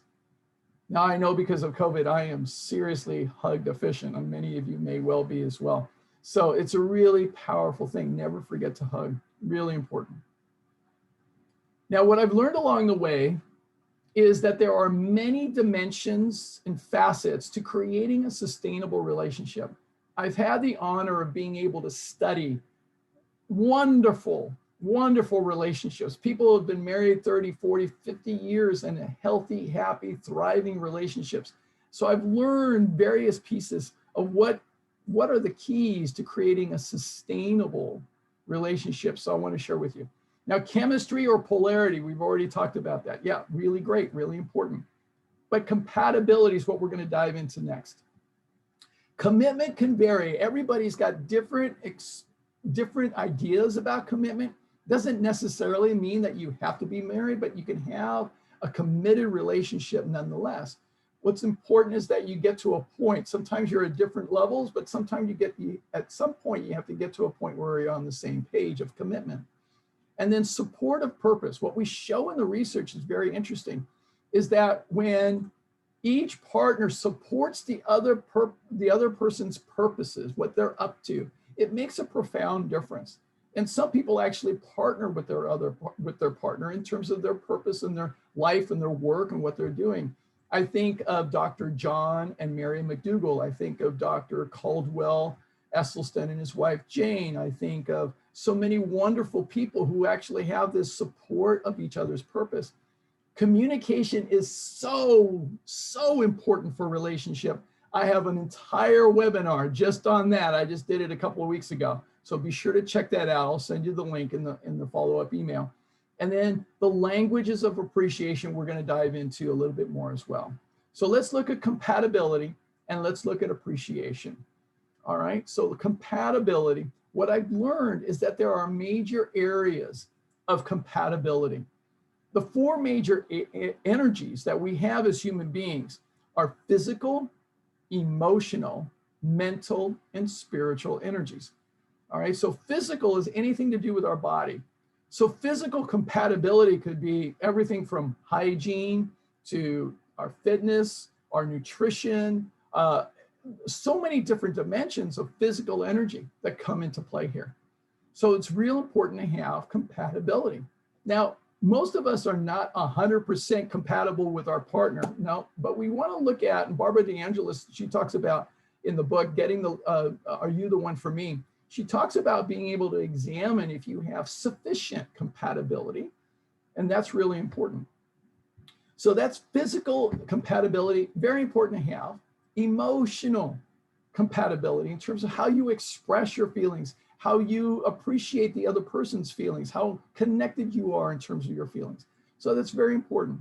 it's interesting. We show in some of the research in the blue zones, some of the Italians in Sardinia, actually, they have a long, healthy relationships, and so, but they're Italian, right? So the thing is, they have these heated arguments, and they really get in heated arguments with each other, and then they passionately love each other, and it's perfectly okay. That's their full range, the spectrum of emotions. That's how they express themselves, and it's perfectly okay. So that's what works. Mental compatibility is our ability to think and concentrate and solve problems. And the thing is, there's always problems that come up. That's life. How do we together as a couple, how do we manage solving problems? How do we address them? What's our mental compatibility? And intelligence has a part of this as well. Spiritual energy is not necessarily religion. However, it can be a part of this, all right? Because some people prefer to actually have religious compatibility as well. But spiritual is about personal growth. How do we grow? How do we learn about ourselves? How do we become better people, better human beings? Then there's other areas of compatibility, logistical, all right? And being able to have proximity. Tony Robbins talks about the key to creating a healthy relationship is proximity, proximity, proximity. So that's one of the things that he talks about quite a bit. So logistical, because of long distance or different schedules, or one person's a morning person, the other person's a night owl, you know, so there's all kinds of logistical issues that could be affecting a relationship. Social compatibility has a lot to do with how do we interact with each other's friends and family members. That's really important. I had a friend of mine, very dear friend of mine, and she was very serious in this relationship with this gentleman. And she introduced him to her children, and they couldn't stand him.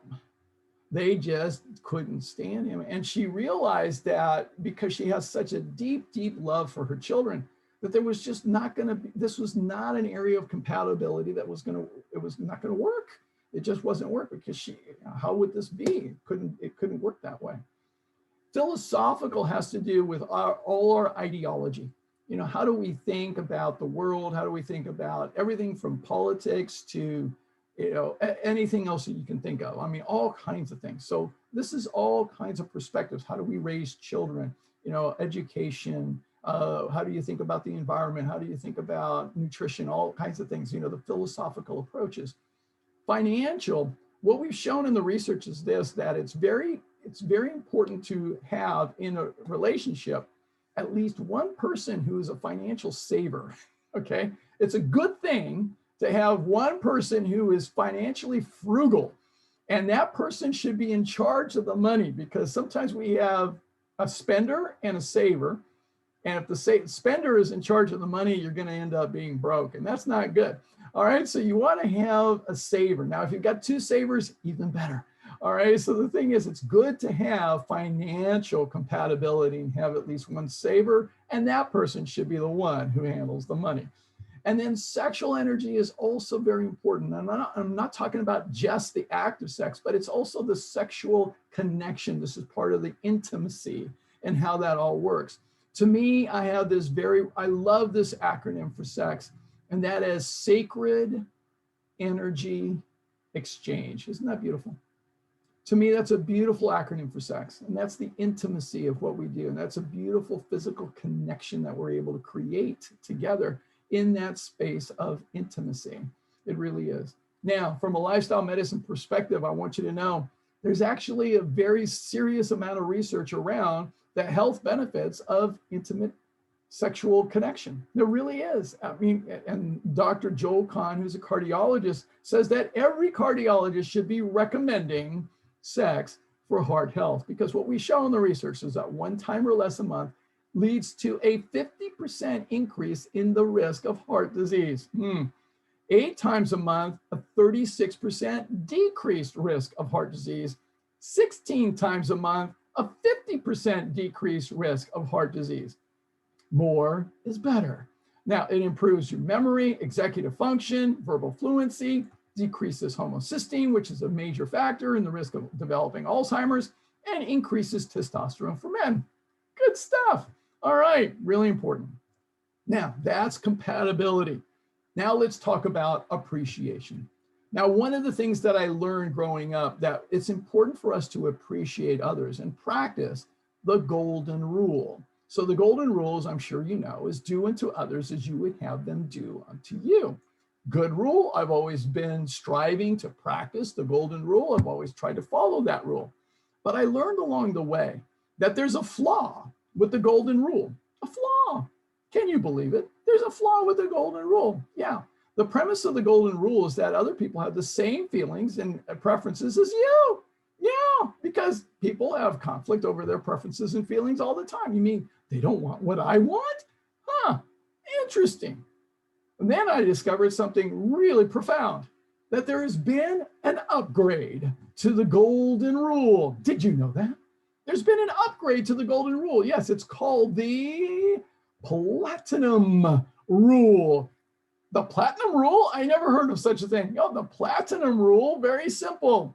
Do unto others as they would want done to them. It's not about you.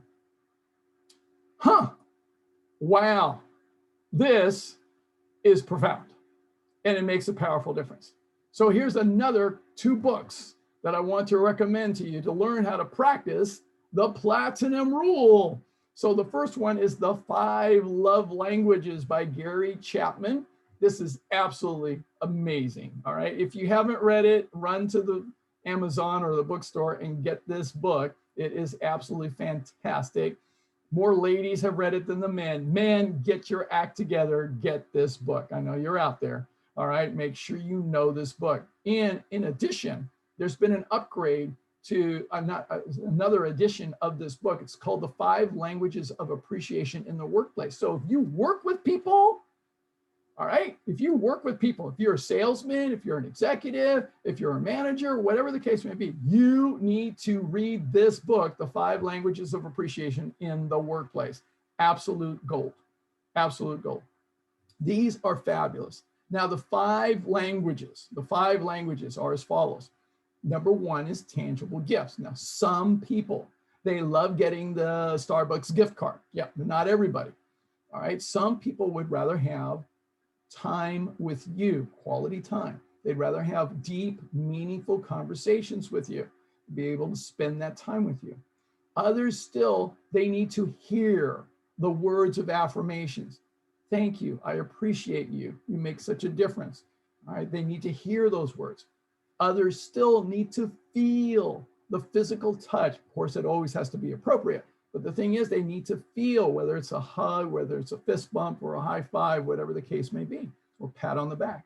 And others still need to experience you shouldering up with them and contributing to them with acts of service. They need to have that they feel appreciated when you contribute to them. What we show in the research is this, that every one of us is usually wired with 1 or 2 of these languages as being predominant for us. And we're all different. We're all different. And it's all based on our past and our first 7 years of our life. So how we can determine another person's language, first of all, there are inventories online. So you can read those books, and then that'll allow you to get access to the online inventory.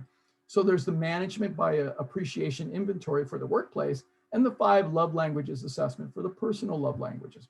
But also you can pay attention to how they express appreciation to others, because most people appreciate others in their own language. What do they request most of the time? So that'll also tell you a little bit more about them. What do they complain about not getting?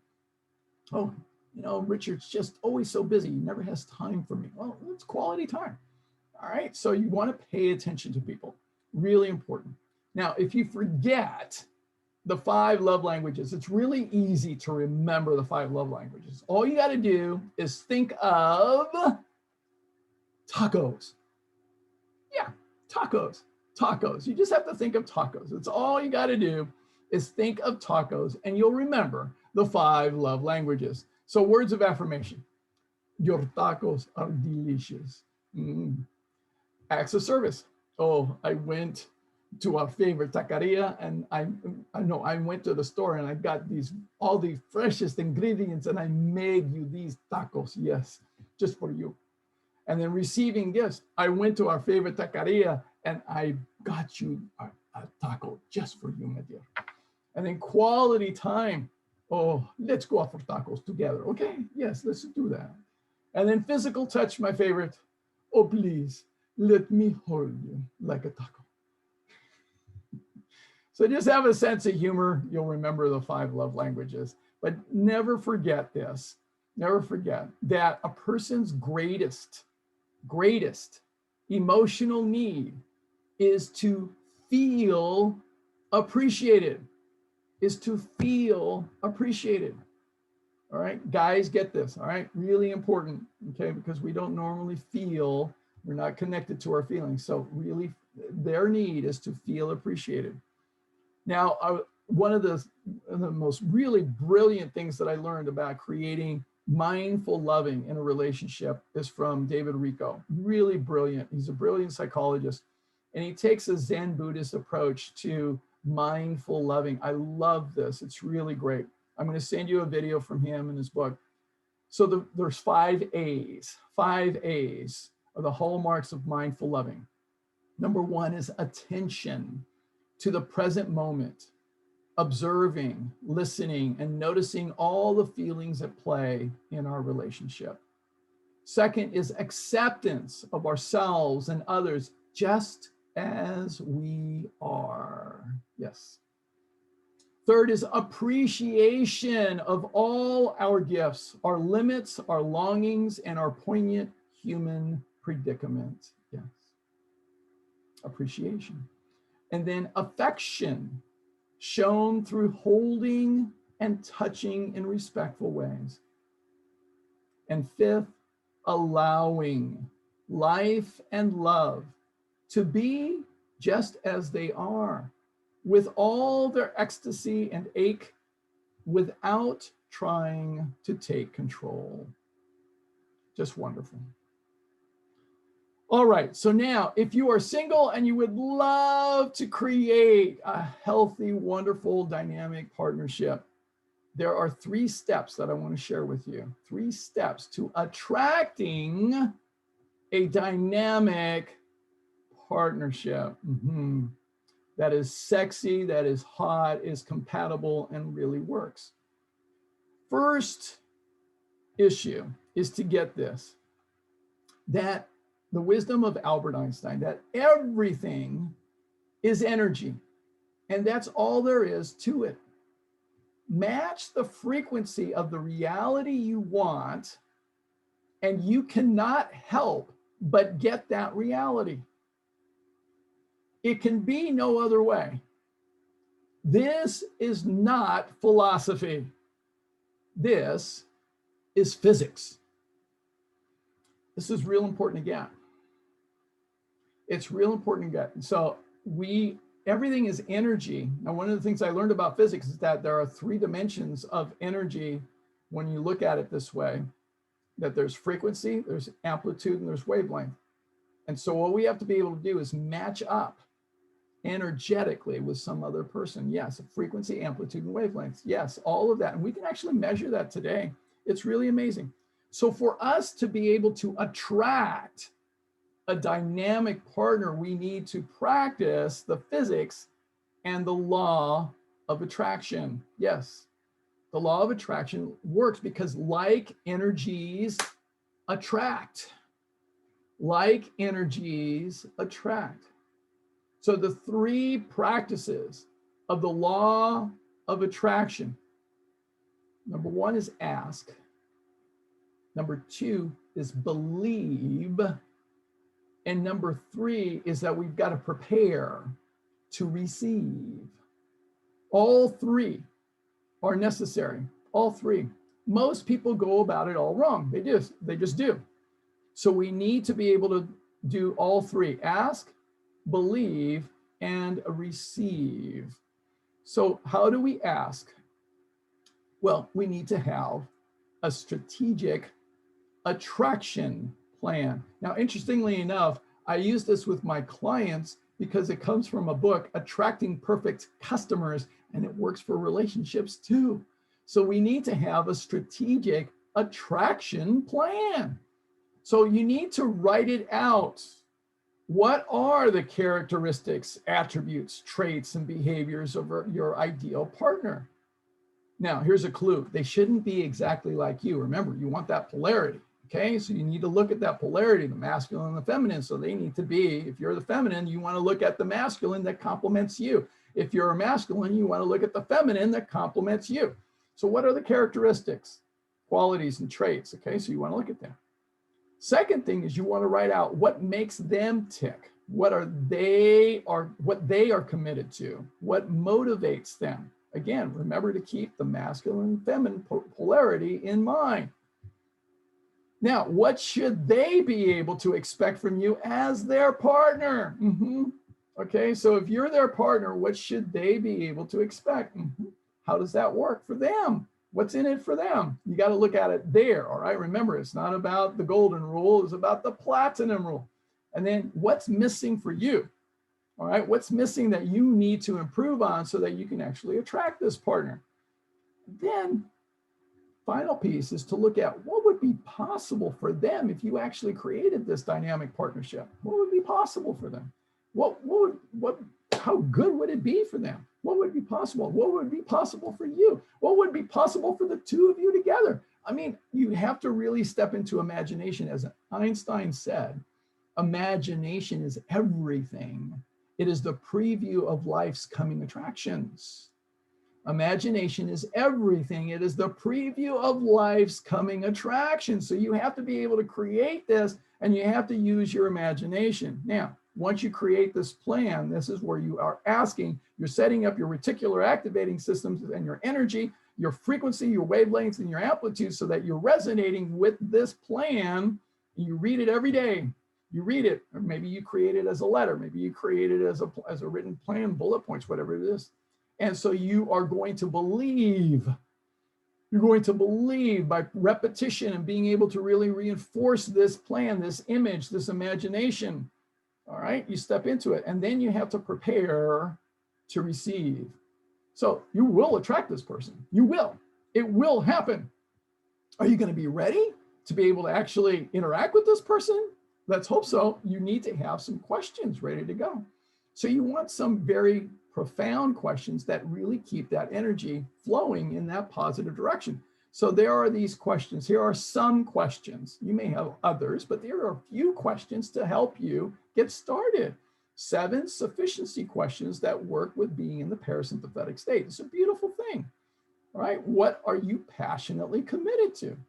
All right. So for instance, I'm going to share with you a little bit about me. I'm passionately committed to eliminating chronic disease from the face of the planet and empowering all leaders to create thriving organizations. Yeah. Now, what do you love about your life and are grateful for? Oh, I love that I get to make a powerful difference for people in their lives every single day. And I'm grateful for the opportunity to actually create my own life with my own business. Now, what do you love to do and enjoy doing? What brings you joy? Well, just one thing that I love doing is salsa dancing. I love it. It's so amazing. It's fabulous. I love to dance the music, a partner, and oh, it's just great. And then what have you worked really hard to be good at? Well, I really worked hard to be good at being able to do presentations and be a speaker, because you know what? I was a shy, timid kid in the back of the room and who swore to never be speaking in front of the classroom. Look at me now. Oh my God. And then what did you work hard to accomplish that you are proud of? I'm very proud of having worked hard to be the healthcare professional that I am today. I'm board certified as a lifestyle medicine professional. And then who is someone you admire and why? Well, one person that comes to mind is my dear friend Marty.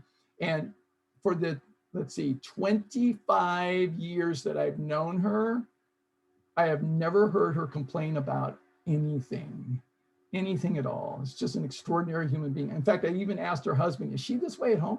And he said, yes.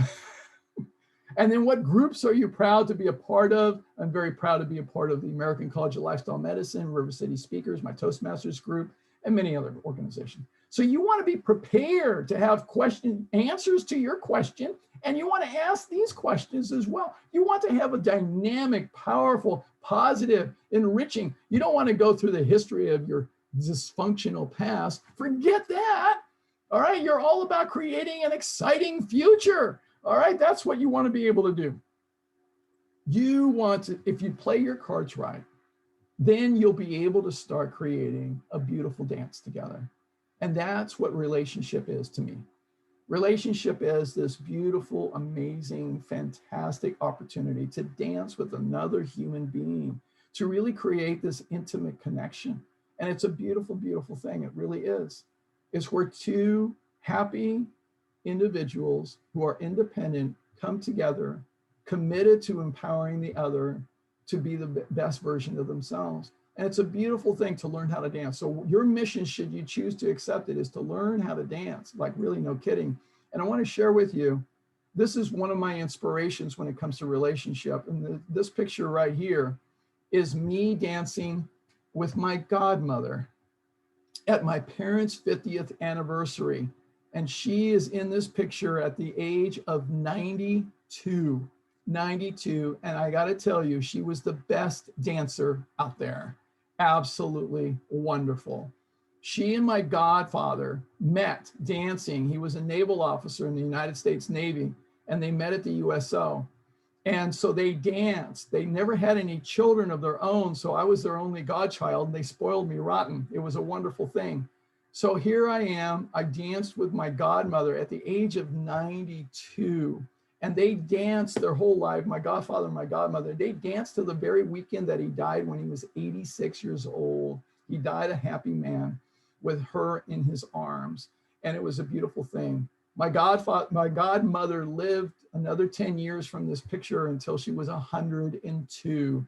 Really amazing. And I learned so much from my godparents, because my godfather used to say this: I will never know your godmother. I discover her newly every single day. Isn't that beautiful? And that's really what relationships can be to me. It can be this beautiful dance, because when you're dancing with somebody, you don't know them, you're discovering them every moment. You're totally present with them every single moment. It's a beautiful opportunity to really be present and joyful and connected to another human being. Now, keep this in mind. And I love this couple. This is Brooke and Thomas. You don't attract who you want. You attract who you are. Keep that in mind. You attract who you are, not what you want.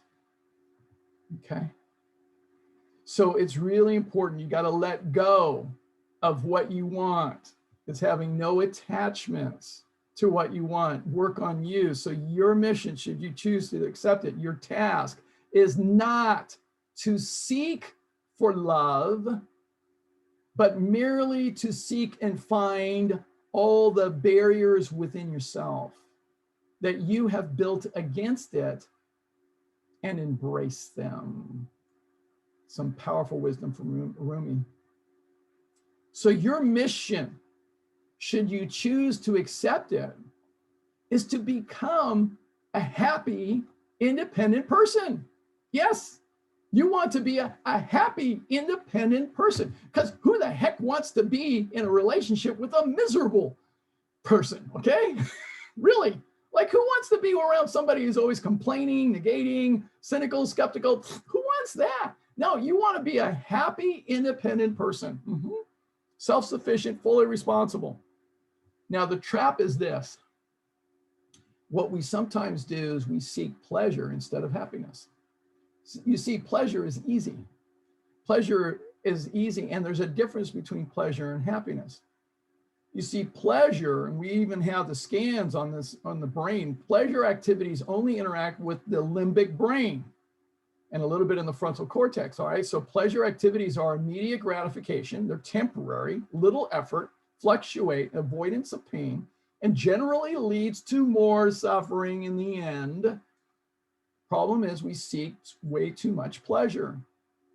Whereas happiness Happiness requires delayed gratification, is sustainable over time, requires consistency of effort. We have to be persistent. It may require pain or sacrifice, but it leads to liberation and no suffering. I'm going to send you the article from the Dalai Lama regarding pleasure and happiness. It's really profound. And when we seek happiness activities, it interacts in the entire brain. It's really quite extraordinary. We have to avoid, my good friend, Dr. Doug Lisle, he talks about the pleasure trap. The pleasure trap is what can really get us into trouble when it comes to relationships. All right. The pleasure trap is when we're operating from our primal mind.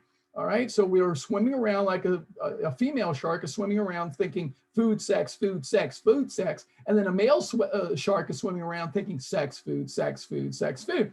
All right. And then these two sharks get together. All right. Because they're in their primal state. And all they're thinking about is pleasure, pleasure, pleasure. All right. They get together and they think, oh, this is true love. Oh, my goodness. Oh, we need to get together and live happily ever after. Oh, my God. Oh, this is craziness. All right. It's just pleasure. This is the pleasure trap. We have to be mindful that it exists, and we have to be careful of not stepping into the pleasure trap. Happiness, my friends, is a choice. It's not a result. Okay. Nothing, no thing will make you happy until you choose to be happy. Nothing. No person will make you happy unless you decide to be happy and choose it for yourself. Your happiness will not come to you from somebody else or something else. Cannot. It can only come from inside of you. Your mission is to choose to be happy. This is an affirmation statement I have all my clients write down. I choose to be happy. I choose to be happy. It's powerful. Here's some keys to being happy. Ray Chambers, who coaches CEOs and executives, he has the 5 keys to happiness. And I'm going to send you a video from the interview with Jeff Weiner, who interviewed with Oprah Winfrey. And Jeff Weiner is the CEO of LinkedIn. And so he learned from Ray Chambers these 5 keys. Number 1 is live in the moment. All right. If you are depressed, you are living in the past. If you are anxious, you are living in the future. To be happy, live in the moment. Second, it's better to be loving, accepting, compassionate, rather than to be right. Right? We get into our own way when we try to be right. Third, be a spectator to your own thoughts, especially when you become emotional, upset, frustrated, irritated, and annoyed. All right, we went through that exercise earlier today. Fourth, be grateful for at least one thing every single day. My personal prayer is thank you, God, for everything. For everything indeed is a blessing. My life is completely wonderful. I have no complaints whatsoever. All right, that's powerful to step into. And then fifth, help others every chance you get. Help others, and you will be happy. So these are 5 keys to happiness. I'm also going to send you these 6 steps from Sean Achor. I will send you his TED Talk, which is hilarious. It's fabulous. And he has this book on the happiness advantage. And it is just fantastic material. So here are 6 steps. Number 1, gratitude exercises. We talked about that. 2 is the doubler. Take one positive thing and write out for 2 minutes about that. 3, the fun 15. Do something fun. Be active for 15 minutes, at least 15 minutes a day. Number 4, meditation. Take just 2 minutes a day to be peaceful and quiet, all right? Number 5, conscious act of kindness. Do something positive for somebody else. And then number 6, deepen your social connections somehow, some way. Even with COVID right now, you find a way, pick up the phone, talk to somebody, all right? Do something. Be able to create those connections. Just remember this, all right? I love this from Will Smith. Don't chase people. Be yourself. Do your own thing and work hard. The right people, the ones who really belong in your life, will come to you and stay. I really believe that to be the case. Very powerful. This is really tremendous from Rumi. I love Rumi. I love his poetry and his writings.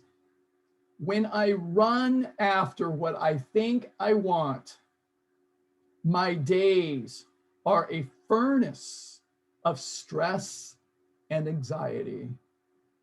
If I sit in my own place of patience, what I need flows to me and without pain. From this, I understand that what I want also wants me, is looking for me and attracting me. There is a great secret here for anyone who can grasp it, and I certainly hope you do. So the biggest lie that we're told is be with someone who makes you happy. It's a big lie. The truth is, happiness is something you create on your own. Be with someone who adds to it. Yeah. I love this from Mark Twain. There isn't time, so brief is life, for bickerings, apologies, heartburnings, callings to account. There is only time for loving, and but an instance, so to speak, for that. Another beautiful poem. I may not be perfect, but I am brave and courageous, for I dare to love with my whole heart, to love no matter what. Whether this love returns to me or I am analyzed and judged as not being perfect enough, I continue to dare to love. For life is either a daring adventure or nothing at all, as read to you by the author. I love this one. A soul deep relationship between two people is one of life's most beautiful experiences. But apart from lighting the fires of passion, an intimate relationship is also an opportunity for both to heal the wounds of the past and grow stronger. Everyone enters a new relationship with some emotional baggage. Even those who have done the soul work independently and have attracted a relationship-ready partner into their life. That's because the deepest work is done in partnership with two heart-connected individuals seeing the issues that trigger each other as a gift or a clue to their healing rather than an obstacle. And two people who can heal, who can help each other to heal, can also help each other to love more. I think that's beautiful. Oh, I saw this one. I just had to post this one. Imagine being with someone where it's safe enough to just talk for hours about your fears and the things that you're ashamed of. Hours of pure vulnerability. And when you look up again and expect the worst, you get kissed instead. Imagine. I think that's beautiful. Lao Tzu said this well over 2,000 years ago, that being deeply loved by someone gives you strength, while loving someone deeply gives you courage. And the final piece that I want to share with you is this. One of my favorites is the autobiography in 5 short chapters by Portia Nelson. There's a hole in my sidewalk. And this is how life has been, and it's certainly been this way for me. Chapter 1, I walk down the street. There is a deep hole in the sidewalk. I fall in. I am lost. I am helpless. It isn't my fault. It takes me forever, in my case, 14 years, to find a way out. Chapter 2, I walk down the street. There is a deep hole in the sidewalk. I pretend I don't see it. I fall in again. I can't believe I'm in this same place, but it isn't my fault. It still takes me a long time to get out. For me, another 5 years. All right. And then chapter 3, I walk down the same street. There is a deep hole in the sidewalk. I see it there. I still fall. It's a habit. Yeah, but my eyes are open. I know where I am. It is my fault. I get out, well, maybe not so immediately, but I get out repeatedly over and over and over again. So I did that for many years.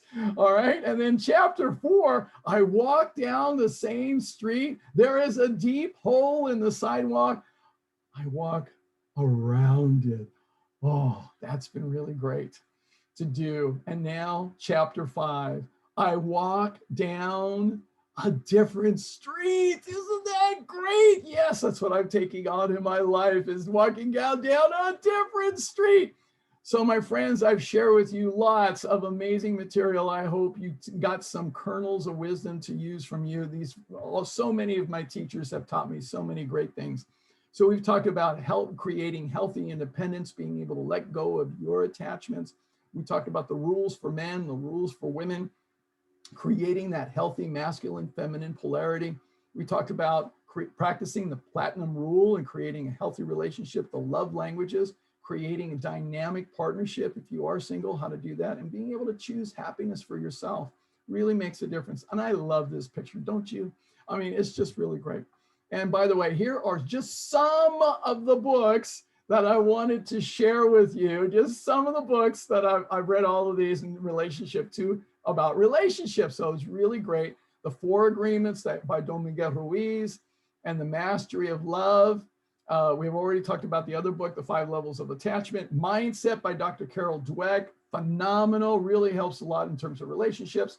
For the men, The Way of the Superior Man and the Masculine Relationship, absolutely fantastic. For the ladies, Keys to the Kingdom by Allison Armstrong and Making Sense of Men, fabulous books. And then How to Be an Adult in Relationship, The 5 Keys of Mindful Loving. And then David Deda's book, Enlightened Sex Manual, fantastic, about being able to connect. And another one of my favorites, Creating a Spiritual Relationship by Paul Ferrini. All of these are fabulous. So now a question for all of you. All right, would you like to make the rest of your life the best of your life? I certainly hope the answer to that question is a resounding yes. All right, so if that's the case, imagine for a moment, what would that look like for you? Would it be a life that's filled with energy and vitality and activity? Would you want to be able to have this health and energy to be able to do all kinds of things in your life, to really age with so much vigor? All right, would you like to have a relationship that is filled with health, energy, vitality, and fun till the very end of your life? But the question is this, where are you now? Are you there yet? Chances are you're not. So now we have to look at, how will you get from where you are now to where you want to be? So if you're point A and you want to get to point Z, you need a plan. You need a plan. So do you have a plan? But more importantly, do you have a plan that's actually proven to work? Chances are you don't. Most people just don't. I do. I'm living proof. So what happened for me was that in 1995, early 1995, my dear friend called me chubby one day, and I got really ticked off. And so I got mad at him, but then I got mad at me because I realized I had done it to myself. And I swore at that point that I would never go back to being unhealthy and unfit again. So I made that solemn promise and I changed my life. And I went back to using what I learned from being a collegiate athlete, from being a student, and from being a coach for many, many years. And so this 4-point plan, it works in sports, it works in business. Guess what? It works in everything. And number 1 is that we've got to begin from within. We have to start here. Remember, 95% of who we are is as a result of our subconscious wiring. So we got to be able to rewire that. Now, most of us never got a class on being able to rewire our subconscious mind, but I've learned from many wonderful teachers on how to actually do that. So that's step 1. Step 2, we need a proven strategy, because doing the same things over and over again, expecting different results, is the definition of insanity. So we need a proven strategy, one that's evidence-based, that works.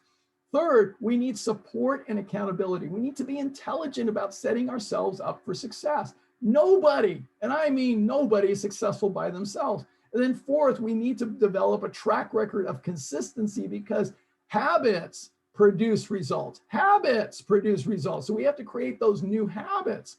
So this is my 4-point plan. That's what I do. I apply it to everything in my life, and it works. I offer several things. One, I do lifestyle medicine consultations for people. All right, Mark, I got that. And then I do one-on-one work with people. This is my friend John, who is extremely happy in this picture because he's 75 pounds lighter and all his cardiac blood values are completely normal for the first time in decades. And it really is amazing. So I do one-on-one work. I also have a group program for people, and this is a phenomenal opportunity for people to work with me. And I do small group coaching for the entire 12 weeks. So it's an immersion program. This program is starting up this next weekend. It's next weekend. Now, here's what I'm going to do for you, because the early bird special is already passed. If you email me by Tuesday at 6 p.m. Pacific time, I will give you the early bird special price for this program and save you $300. Okay, so if you want to be able to do that, just let me know. You just get in contact with me. It's a phenomenal program, a phenomenal opportunity. I'm also going to send you the video of some of my graduates in this last program sharing what they got out of this program. So be sure to watch it. It's an incredible opportunity. And we cover a lot of things in this program. I cover being able to do all 4 parts of this program. I mean, all 4 parts of the plan. And here's just one of my graduates. I mean, she came into the program in April 2018 with serious issues, and she'd already been plant-based for 8 years and needed to improve her health because she had AFib and she had high blood pressure and all kinds of other things. So we were able to fine-tune a lot of things in her lifestyle. There are all these different spokes that need to be adjusted. And as a result, she got 70 pounds lighter by January of 2020. So that's a little over a year ago, but you know what? She's still going strong. Here she is just recently, just a couple of weeks ago, and she's still walking 9, 10, 11 miles every single day. She's extraordinary, and she will tell you she is living her best life now. In addition to that, I also do programs for the workplace as well. I was a healthcare executive for over a dozen years. And so I love, and I coach CEOs and executives today as well. So I do lifestyle medicine in the workplace to transform the health, energy, productivity, and profitability of organizations. So this is my contact information. I'm going to send you all of this information. You're going to get all the slides. So that's it for now. So let me go to let me see, go back, stop sharing. All right, so if there are any questions, anything, anybody, questions, you can unmute yourself and then ask away. Let's see. Any questions, anybody, anything at all, ask away. Hey, Ruben, thank you so much. This was an amazing program. There's a lot of things I took for granted in terms of relationships, just the masculine side, the feminine side, so many things. I mean, I was raised in a household where my mother was very verbally domineering towards my dad. Didn't find out till later on in life that my dad had suffered a lot of trauma growing up. He was unwanted by his biological father and was told he could not, that his birth date was not to be celebrated. So consequently, his trauma turned into complete avoidance in raising 5 sons. He was never home. I love my dad. He just died in September. Yeah. But I understand looking back, he didn't have the tools. Yes. And so this was really helpful. Thank you so much. Oh, you're welcome. You're welcome. And I hope this helps you in seeing, I mean, I know for myself, Mark, I mean, when I learned all these tools, it helped me to understand my parents and to get completion with them, to really get closure with the whole process and to understand my parents. Of course they treated me the way that they did. Of course they did. All right. So it explains my deficiencies and my dysfunction in my relationships. I'll be 55 on Tuesday, yeah. But I understand now my contribution to just my marriage and how I went into it just not really, it was lust first and then figure it out afterwards. And I see now my contribution. And so, Yeah. I'm on a great path now. So thank you. That's awesome. Awesome. I love being able to open people up. It's so great. It's so great. Who And else? Ann Barron looks way too happy. I'm sorry. She's just really just way too happy. By the way, people, these are two graduates, so they know each other. Really great. Really great. Okay. Other questions? Anybody at all? Anything at all? Anything at all? It's just been great to spend this time with you. Okay. Anything at all? Keep it going. Come on now. Any questions? Just unmute yourself. I'm happy to answer anything that you got. Any surprises, insights, ahas, any light bulb moments that can happen for you? Share. I'd be happy to share that. Okay. Anything at all? Mary, love your dog there. That's great. What a cute puppy. Wow. Really, really cute. Yep. Really it looks like the puppy got something from the course too. That's awesome. That's great. All right, really great. All right, well, let me tell you also, I'm not going to have any webinars the next 2 Sundays because I will be conducting the intensive for the Evolving Health 12-week lifestyle medicine immersion program. So that's going to be going on this next 2 weekends. And then I'll be coming back for the next webinar will be March 7th, and that will be on sleep for your health. So I'm going to be talking about sleep, very important component for your health. And then the week after that, March 14th, will be on cancer, freedom from cancer. I have some very, very wonderful information to share with you about cancer on March 14th. On March 21st, I'll be talking about optimal athletic performance at any age. At any age, guess what? You can be an athlete just like my godmother at 92. Okay, so you could still be athletic and healthy and fit. So it's perfectly fine to be able to do that. I'll have even more after that, but that's the schedule through the month of March, pretty much. Let's see, what else? That's about it for now. But anyway, I hope this has been helpful for you. I hope you got some good kernels of wisdom from some of my teachers that could really help you. I'll be sending out the email as soon as I possibly can. I'm going to get the video to you. I'll get you all the slides, and I'm going to send you links upon links of all kinds of information. So you're going to get lots of homework just for you, and it's going to be just great. If I can be of service to you, if I can help you in any way, shape, or form, if you have any questions, please reach out to me. If you're interested in any of my programs, reach out to me. I am here to be of service to you. Thank you for your time. Thank you for your energy. It's been a pleasure and an honor to be able to spend this time with you. Thank you so much. Love you all, and happy Valentine's Day.